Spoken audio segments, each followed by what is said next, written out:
Bismillah, alhamdulillah, salatu wassalamu ala rasulillah wa ala alihi wa sahbihi wa man wala. Halaman 27. Qala Syekh Abdurrahman bin Naif bin Batar al-Aslami asy-Syambari ghafarallahu lahu al-wafa. Al-wafa itu artinya memenuhi, melaksanakan dan menunaikan janji. Ya, al-wafa itu menepati, memenuhi, melaksanakan janji yang sudah terucap. Taib. Qala Rasulullah sallallahu alaihi wasallam, Rasulullah sallallahu alaihi wasallam bersabda, "Ahaqqu ma awfaitum minasyurut an tufu bihi mastahlaltum bihil furuj." Nabi Muhammad SAW bersabda dalam Sahih Bukhari disebutkan bahwa syarat yang paling berhak untuk kalian tunaikan, ya, ahaqqu ma awfaitum minasyurut, artinya syarat-syarat yang paling berhak, ya, untuk dipenuhi dan dilaksanakan adalah antufu, kalian menunaikan, kemudian memenuhi mastahlaltum bihil furuj, syarat yang sudah disepakati untuk menghalalkan. Istahlaltum itu menghalalkan, untuk menghalalkan al-furuj, kemaluan. Artinya apa? Dalam kehidupan kita sehari-hari tentu banyak syarat-syarat yang disepakati. Syarat jual beli, syarat sewa menyewa, ya, syarat utang piutang, syarat kerjasama, ya, syarat belajar. Yang namanya persyaratan itu kan banyak dalam kehidupan sehari-hari. Nah, ketika seseorang sudah menyatakan siap dengan syarat-syarat yang diajukan, dia tanda tangankah atau dia lafadzkan, dia menyatakan ya saya siap melaksanakan syarat-syarat yang sudah disepakati. Nah, itu syarat-syarat dalam kehidupan sehari-hari banyak sekali. Tapi yang menempati urutan pertama untuk diperhatikan dan diprioritaskan, persyaratan yang harus betul-betul dipenuhi dan dikerjakan adalah syarat yang disepakati mastahlaltum bihil furuj. Dengan syarat-syarat yang disepakati itu kemudian kemaluan menjadi halal. Ya. Apa itu maksudnya kemaluan menjadi halal? Artinya menikah. Tanpa adanya ijab dan qabul, tanpa adanya akad, yang namanya al-furuj atau kemaluan itu hukumnya haram. Ya. Hukumnya haram. Menjadi halal setelah ada ijab dan qabul, ada akad nikah. Nah, syarat-syarat yang disepakati kedua belah pihak itu harus dilaksanakan. Baik syarat yang diajukan oleh calon suami maupun syarat yang kemudian disampaikan oleh calon istri. Artinya saya mau menjadi istrimu, tapi syaratnya 1, 2, 3, 4, 5 misalkan. Dan itu hak seorang perempuan mengajukan syarat. Ya, mengajukan syarat. Sebagaimana halnya juga seorang laki-laki, dia akan melanjutkan proses, dia akan siap menjadi suami asalkan syaratnya 1, 2, 3, 4, 5 dan seterusnya. Nah, untuk mewujudkan rumah tangga yang harmonis, rumah tangga yang stabil, maka syarat-syarat itu harus diingat dan syarat-syarat tersebut mesti dipenuhi dan dilaksanakan. Selama syarat itu tidak menghalalkan yang haram dan juga tidak mengharamkan yang halal, itu jelas syaratnya nggak kepake. Asyartu mulgha, artinya syaratnya nggak dianggaplah, gugur otomatis. Tapi selama syarat itu tidak menghalalkan yang haram dan tidak mengharamkan yang halal, yaitu sah-sah saja. Syarat itu diajukan dan kalau sudah diiyakan ya dilaksanakan. Contoh nih, misalkan seorang laki-laki dan seorang perempuan proses ta'aruf, saling tukar biodata. Kemudian sama-sama ada kecocokan di sana. Karena sudah sama-sama cocok dengan biodata awal, akhirnya berlanjut di biodata lebih detail dan terperinci. Dijelaskan si perempuan misalkan, tentunya melalui perantara ya. Artinya saya punya orang tua, tinggal ibu misalkan. Ibu saya sudah tua, saya adalah anak bungsu. Ya, kakak-kakak saya sudah berkeluarga dan masing-masing punya rumah, bahkan tidak semuanya tinggal satu kota, ada yang sudah pindah ke tempat yang lain. Sehingga kalau misalkan mau dilanjutkan, syarat yang saya ajukan setelah menikah tinggal bersama dengan ibu misalkan. Itu dia mengajukan syarat, si perempuan ini. Syaratnya saya ingin tinggal bersama ibu, ingin merawat ibu saya. Ya. Yang calon suami, ya saya setuju misalkan. Kalau sudah dinyatakan setuju ya laksanakan. Jangan cuma di bibir aja, ya kan? Setelah itu wah ora iso sing jenenge wong wedok iki kudu melu bojo misalkan. Yang namanya istri itu harus menemani dan mendampingi kemanapun suami pergi. Iya. Tapi kan dulu syaratnya siap untuk tinggal bersama dengan ibu mertua, karena ibu mertua sudah sakit-sakitan, nggak ada yang merawat kecuali istrinya itu. Itu salah satu contoh. Atau misalkan sebaliknya, ya sebaliknya si suami yang mengajukan syarat. Kalau tadi kan contohnya istri yang mengajukan, calon istri mengajukan syarat. Sekarang calon suami yang mengajukan syarat. Ya, artinya sudah tukar biodata, ada kecocokan di sana, sudah kemudian senang, ya. Kemudian lanjut ke proses yang berikutnya, ingin lebih dimatangkan lagi.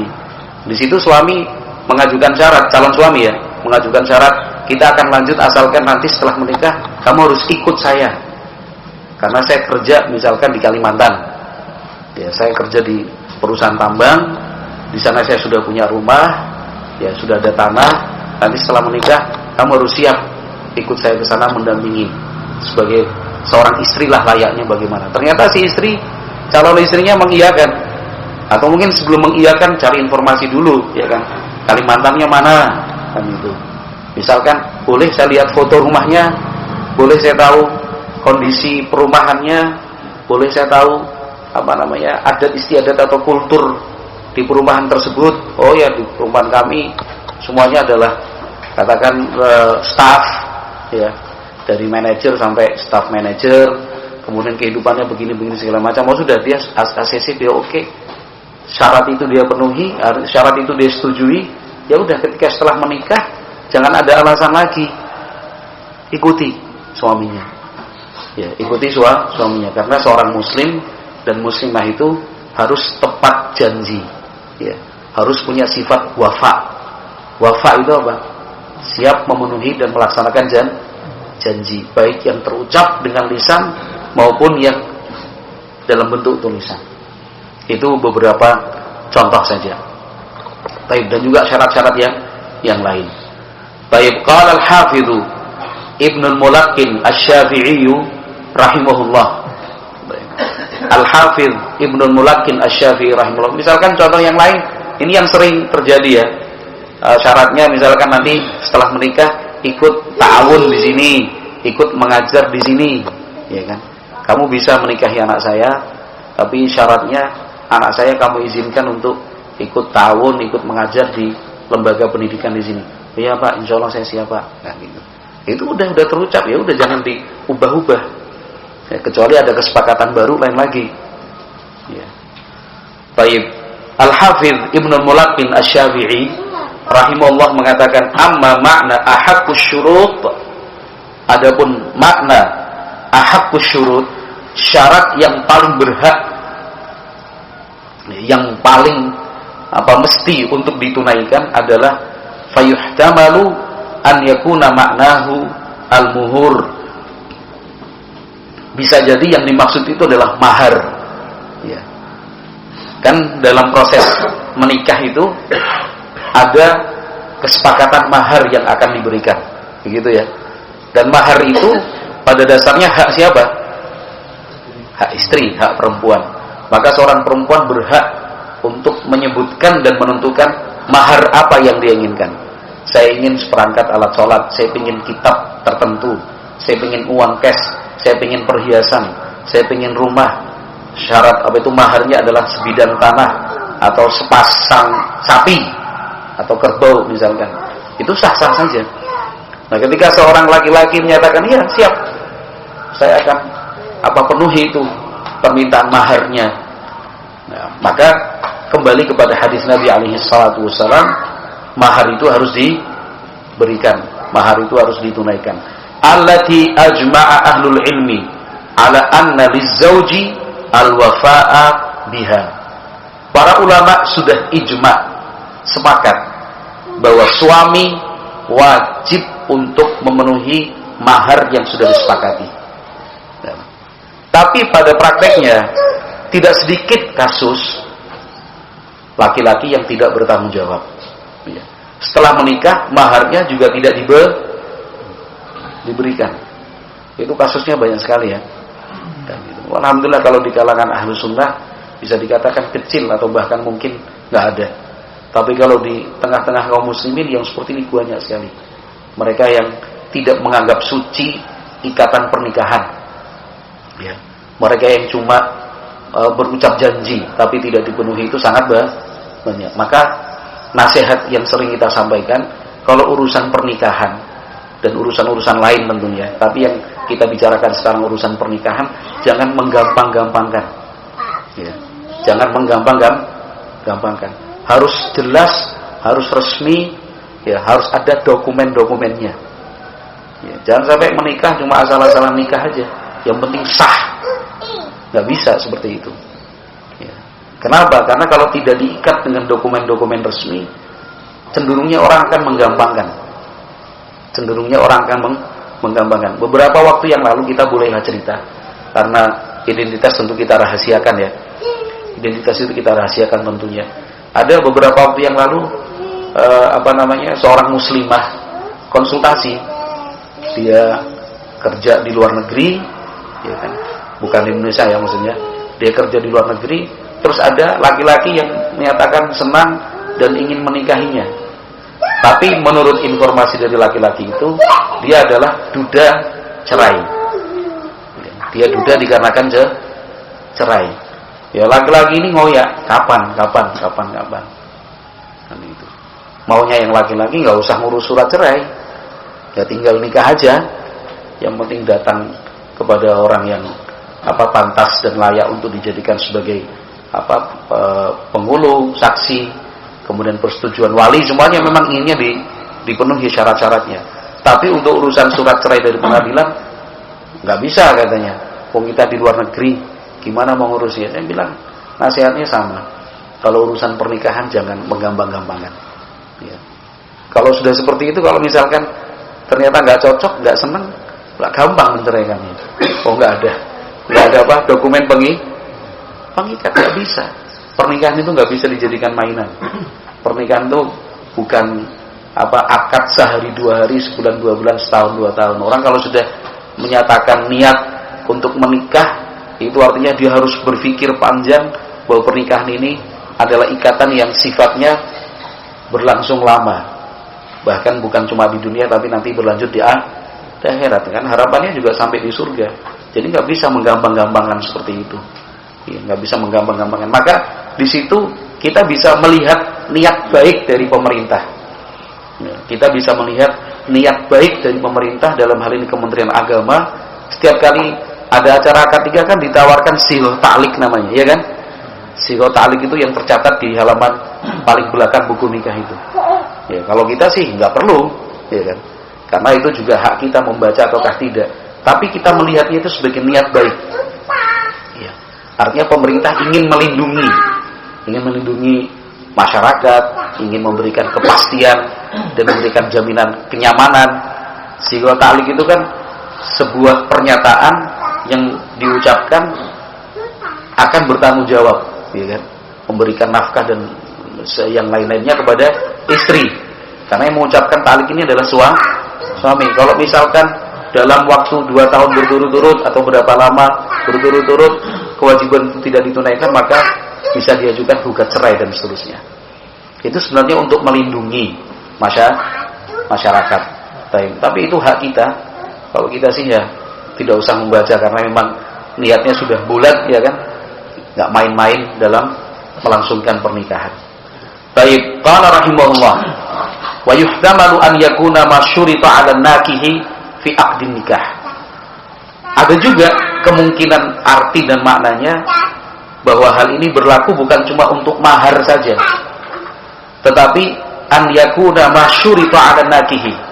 Tapi semua syarat yang diajukan untuk yang akan menikah fi aqdin nikah, ketika melangsungkan akad nikah, fima amarallahu ta'ala bihi, yaitu yang Allah perintahkan, min imsakin bima'rufin au tasrihin bi ihsan, tetap mempertahankan keluarga dengan cara-cara yang baik, ma'ruf, atau pisah dengan cara yang baik-baik.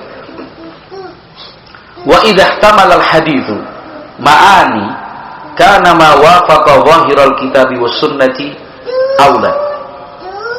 Apabila suatu hadis itu memiliki kemungkinan lebih dari satu makna, ma'ani itu lebih dari satu makna, maka selama sesuai dengan Alkitab dan Sunnah, aula, makna itu lebih tepat. Waqad abtala syari'u kulla syartin laisa fi kitabillah. Syariat sendiri membatalkan dan tidak menganggap setiap syarat yang tidak disebutkan dalam Al-Quran. Fahadha aula maknayaihi. Inilah makna dari kedua makna yang paling tepat. Tapi ini penjelasan dari Al-Imam Ibnul Mulaqin Asy-Syafi'i rahimahullahu ta'ala, yang intinya beliau menerangkan bahwa syarat-syarat yang diajukan dalam akad nikah, mulai dari mahar ataupun syarat-syarat yang lain, selama tidak bertentangan dengan Al-Quran dan Sunnah, maka syarat itu harus ditunaikan, syarat itu harus dikerjakan. Apalagi syarat itu memang terkait dengan hak dan kewajiban yang berlaku dalam rumah tangga. Contohnya tadi yang kita sebutkan, ya, si suami mengajukan syarat, nanti kalau sudah menikah kamu ikut saya. Ya. Sebenarnya tanpa syarat itu diajukan pun, ya, saya ulangi, sebenarnya tanpa syarat itu diajukan pun seorang istri wajib ikut suami, kan itu. Tapi ketika itu diucapkan dan ditegaskan sebagai syarat, lebih-lebih lagi harus dipenuhi. Memang itu resiko seorang perempuan, resiko seorang istri. Kita sebagai orang tua misalkan, ya kita dukung juga dong. Ya, kita dukung, kita support memang. Dan harus disiapkan mental. Kalau kita punya anak perempuan, mentalnya harus disiapkan. Ya. Walaupun nanti akhirnya anak perempuan kita menangis, anak perempuan kita terlihat bersedih atau mungkin terpukul, ya itu tugas kita untuk membesar-besarkan hatinya. Tugas kita untuk kemudian menyiapkan mentalnya. Hari ini menangis, besok menangis. Yang penting kita yakinkan suaminya bahwa kamu jaga baik-baik anak perempuan saya, ya kan? Anak perempuan saya ini sudah harta yang paling berharga lah bagi saya. Saya percayakan buat kamu, ya kan? Saya amanahkan buat kamu, tolong dijaga baik-baik. Udah, kita bilang sama anak perempuan, kamu ikuti suamimu, ya, karena surga dan nerakamu sudah ikut dengan suamimu, kan begitu ya. Dalam hadis Nabi SAW menyatakan seperti itu, surgamu dan atau nerakamu itu ada pada suamimu, sudah kamu ikut. Bukan berarti kemudian kita lepas total gitu ya. Ya tetap kita perhatikan, tetap kita awasi, tetap kita dampingi, kita support dan seterusnya. Baik. Nah itu syarat diajukan oleh seorang laki-laki. Nanti kalau menikah dengan saya, karena saya ini tugasnya di Surabaya, saya tugasnya di Sumatera, saya tugasnya di Semarang, atau saya tugasnya di Kalimantan, tugasnya di Sulawesi, misalkan, ya nanti setelah menikah kamu ikut dengan saya. Hak-hakmu saya siapkan sudah. Rumah, sebidang tanah, ya kan? Semuanya sudah saya siapkan buat kamu. Kalau ternyata si perempuan mengatakan, ya saya siap, ya udah setelah menikah jangan cari-cari alasan. Wah nanti 1 tahun lagi, misalkan. Atau nanti misalkan nunggu hamil. Misalkan. Akhirnya nggak berangkat-berangkat. Padahal sebagai seorang laki-laki ingin didampingi seorang istri. Qala rahimahullah wa qala Ibnu Hajarin rahimahullah. Sebaliknya juga gitu ya. Sebaliknya juga gitu, kalau misalkan seorang perempuan ketika dipinang, dilamar oleh seorang laki-laki, kemudian si perempuan minta misalkan, yang penting nanti setelah menikah kita tinggal sendiri. Ya, saya tidak mau tinggal serumah dengan orang tua baik orang tua saya maupun dengan orang tuamu. Misalkan dia mengajukan syarat seperti itu, saya ingin rumah sendiri, meskipun kontrak, meskipun hanya seperti kandang sapi, misalkan, walaupun cuma gedek, meskipun cuma seng, yang penting saya ingin rumah sendiri. Saya ulangi lagi, syaratnya itu diajukan, meskipun bukan milik sendiri, ngontrak nggak apa-apa, yang penting jangan jadi satu dengan orang tua dan mertua. Dekat boleh, jaraknya cuma 4 meter, 10 meter, 20 meter, 100 meter nggak apa-apa. Yang penting sendiri. Ya. Ada kamar sendiri, ada kamar mandi di dalam sendiri. Mau yang paling murah, itu tadi bahasanya sampai gedek sama seng pun nggak apa-apa. Ternyata yang laki-laki, ya saya siap dengan syarat itu. Ya udah dipenuhi dong syaratnya. Ya dipenuhi dong syaratnya. Tinggal bagaimana dia mengkondisikan orang tuanya, mengkondisikan mertuanya. Ya kan dia sampaikan bahwasanya kita ingin mandiri, kita ingin mulai dari nol, kita ingin start dari awal, ya, kita ingin menikmati hari-hari pertama, tahun-tahun pertama pernikahan itu dengan berjuang bersama. Silahkan, bahasa itu bisa dipilih. Qala rahimahullah wa qala Ibnu Hajar rahimahullah, Al-Imam Ibnu Hajar rahimahullah ta'ala mengatakan, maksudnya, ahaqqus syuruti bil wafa syurutun nikah. Syarat yang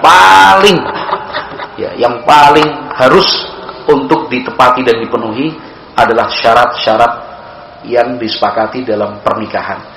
Li'anna amrahu ahwaqqa wa babahu adyaqqa. Karena urusan nikah ini harus lebih hati-hati. Kemudian pembahasan dan bab-babnya itu lebih sempit dibandingkan urusan yang lain. Kalau urusan dagang, syarat jual beli, syarat utang piutang, syarat sewa menyewa, itu lebih longgar. Ya, artinya masih bisa ditarik sana, ditarik sini. Tapi kalau urusan nikah nggak bisa. Wa qala al-Hafidz Ibnu Hazm rahimahullah. Al-Hafidz Ibnu Hazm rahimahullah mengatakan, min hamidil gharaizi wa karimish syiyami wa fadilil akhlaqi fil hubbi wa ghairihi al-wafa. Kata beliau, min hamidil gharaizi, termasuk perilaku yang terpuji, wa karimi syiyami, dan sifat-sifat yang mulia, wa fadilil akhlaqi, dan akhlak yang luhur, fil hubbi wa ghairihi, dalam hal saling mencintai atau hal-hal yang lain juga adalah al-wafa. Apa itu? Tepat janji dan siap memenuhi janji. Jadi masalah cinta mencintai, saling menyayangi, maka akhlak yang paling terpuji itu apa? Al-wafa. Kalau udah janji, ditunaikan. Kalau sudah diucapkan, ya dilaksanakan. Jangan hanya bahasanya Mbah Pomo Mas lamis, ya, rahimahullah. Bahasanya Mbah Pomo itu saya dapat pertama dari Mbah Pomo itu, rahimahullah. Lamis, ya kan. Pokoknya yang penting gue bocahe gelem, yang penting sudah dibocok tak gowo sak karepku. Karena tidak sedikit orang yang seperti itu, ya kan? Tidak sedikit yang seperti itu. Wa innahu lamin aqwad dalaili. Al-wafa, memenuhi janji, itu min aqwad dalaili, termasuk bukti yang paling kuat. Wa awdahil barahini. Ya, demikian juga langkah yang paling nyata ala tibil asli, untuk menunjukkan sifat asli yang baik, wa syarafil unsuri, dan unsur kemuliaan. Jadi unsur itu bahasa Arab. Wa huwa yatafadalu bitafadulil lazimi lil makhluqat. Dan sifat wafa ini itu akan berbeda-beda, bertingkat-tingkat, ya, sesuai dengan tingkatan yang lazim pada makhluk-makhluk yang ada. Jadi antara si A, si B, si C, si D itu usaha untuk memiliki sifat wafa itu berbeda-beda. Ada yang pokoknya ngotot, kalau udah berjanji ya dia penuhi. Bagaimanapun caranya wis kadung janji pokoknya. Tapi ada juga yang hanya setengah hati. Janji ya, memang aku wis usaha kok ngene ra iso ya wis. Ada yang seperti itu. Ada juga yang cuma lamis tadi, ya itu kan dulu. Wis beda saiki. Wa qala al-Hafidz Ibnu Katsir rahimahullah, Al-Hafidz Ibnu Katsir rahimahullah mengatakan, fala ulfata baina ruhaini a'zamu mimma baina az-zawjaini. Kata Ibnu Katsir rahimahullah, tidak ada ikatan kasih sayang, ulfah, ya, tidak ada ikatan kasih sayang baina ruhaini, di antara dua ruh, a'zam, apa artinya a'zam?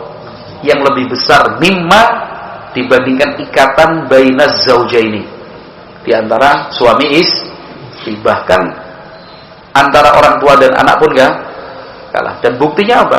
Buktinya yang namanya aurat, ya.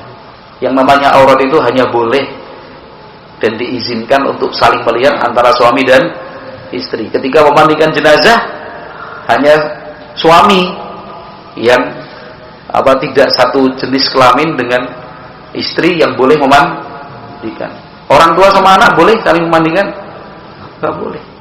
Walaupun alasannya berbakti sama ibu atau berbakti sama bapak, nggak boleh dia ikut memandikan jenazah, apalagi sampai menyentuh dan terkait dengan auratnya, nggak boleh. Tapi suami istri boleh. Baik. Jadi kata Ibnu Katsir rahimahullahu taala, tidak ada ikatan kasih sayang yang lebih kuat di antara dua ruh, ya, dibandingkan hubungan antara suami dan istri. Qultu, kata Syekh Abdurrahman ghafarallahu lahu, man ahabbaka bisidqin ta'awwala laka wa man abghadaka ta'awwala 'alaika. Kata beliau, man ahabbaka, siapa yang mencintaimu, bisidqin, dengan apa? Dengan jujur dan benar, sing bener-bener sayang, yang betul-betul cinta kepadamu, pasti ta'awwala laka.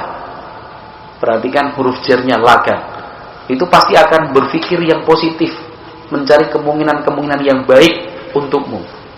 Tetapi waman abghadaka, orang yang membencimu, ta'awwala 'alaika, bukan laka tapi 'alaika. Ta'awwala laka dengan ta'awwala 'alaika itu sudah beda artinya. Kalau ta'awwala laka, mencari kemungkinan-kemungkinan yang baik. Tapi kalau ta'awwala 'alaika, pasti menilainya dengan negatif. Wong nek ora seneng kuwi mesti serba salah pokoknya.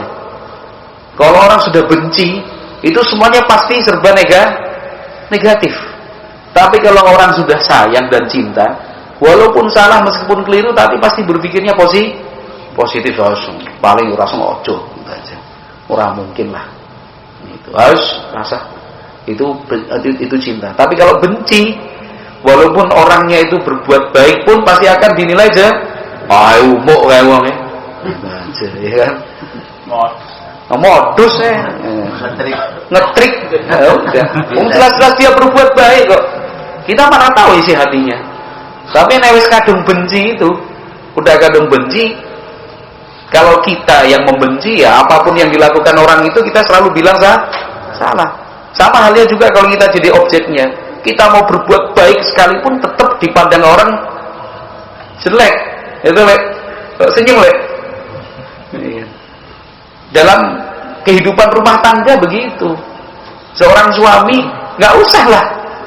Ya kalau cuma formalitas nggak apa-apa ya. Tapi hakikatnya nggak perlu dia tanya sama istrinya. Apa namanya, manggil istrinya beb misalkan, ya kan? Bebek. Ayang beb. Ya, ayang beb misalkan. Ini manggil beb, gue jadi seneng karo aku ora. Gue iki tresno karo aku ora. Enggak usah. Atau sebaliknya si istri tanya sama suami, "Mas, jenengan tresno karo aku ora to?" Tidak perlu yang seperti itu. Kenapa? Ini tadi cukup dilihat dari bagaimana dia menilai kita. Kalau emang dia cinta, seorang istri itu cinta sama suaminya, kesalahan, kekurangan yang ada pada suaminya pun akan dinilai positif. Oh, bojoku lagi kesel, kan gitu. Bojoku lagi oke pikiran, gitu. Kayak aku sing ora maksimal jadi istri. Jangan-jangan saya selama ini kewajiban-kewajiban sebagai istri tidak saya jalankan dengan sebaik-baiknya. Aku sing salah. Kan begitu. Sebaliknya pun demikian, seorang suami ketika betul-betul sayang sama istrinya, cinta sama istrinya, wah usah dia pakai formalitas, ya kan? Serba foto, ya kan, kemudian diviralkan, selfie, ya kan, se-Indonesia tahu. Sebulan kemudian cerai, ya kan? Ada nggak yang seperti itu? Banyak loh Pak Karjo. Belum nikah aja sudah nggak jadi, ya kan? udah foto prewedding di Bali, ya kan? Udah nyewa hotel bareng-bareng, bikin pesta kecil-kecilan, ternyata batal nikah.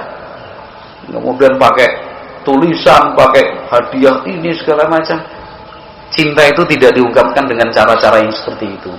Ya, kalau cuma sekedar formalitas silakan, tapi hakikatnya bukan demikian. Hakikatnya itu setelah menikah, kemudian seorang suami selalu berpikir positif tentang istrinya, ya kan? Kalau istrinya salah, ya si suami yang berpikir, berarti saya belum mampu mendidik istri saya.